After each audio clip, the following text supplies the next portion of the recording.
Se choisir comme étranger, c'est une étrange liberté. Une liberté paradoxale, quitter ses certitudes pour mieux se retrouver. Décider de devenir étranger, volontairement, c'est accepter de s'arracher au confort de l'évidence pour plonger dans l'inconnu.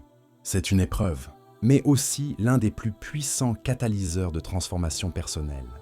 Pourquoi choisir cette voie? Parce que sortir de son milieu familier, c'est se rendre compte que ce que l'on croyait universel ne l'est pas.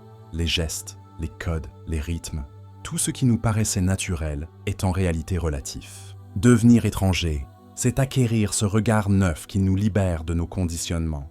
Camus écrivait « On ne pense que par image. Si tu veux être philosophe, écris des romans. » Eh bien, devenir étranger, c'est écrire un roman avec sa propre vie.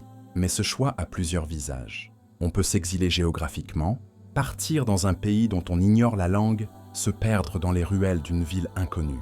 On peut aussi choisir une étrangeté sociale, quitter son confort pour vivre une autre réalité, comme ce cadre qui devient ouvrier ou cet urbain qui décide de travailler dans une ferme bio.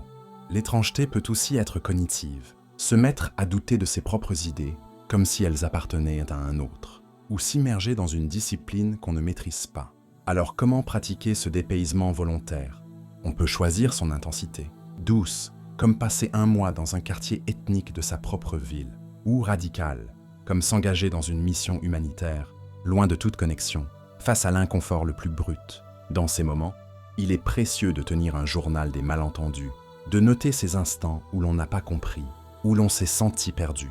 Et puis, chercher un passeur culturel, quelqu'un qui aide à décoder ce qui échappe à nos yeux habitués. Mais attention, devenir étranger ne doit pas se réduire à un tourisme existentiel.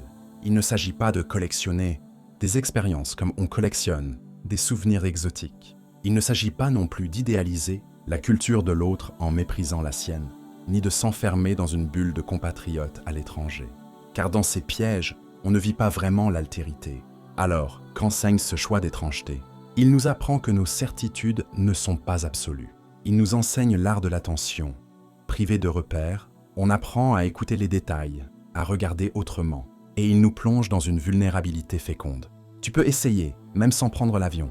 Pendant une semaine, parle un peu moins pour observer davantage. Ose poser chaque jour une question naïve sur une norme que tu croyais acquise. Et chaque soir, note une situation où tu t'es senti décalé. Devenir étranger, ce n'est pas fuir. C'est apprendre à se défaire de soi pour mieux se rencontrer. Comme l'écrivait Victor Segalen, le divers est la mesure du vivant.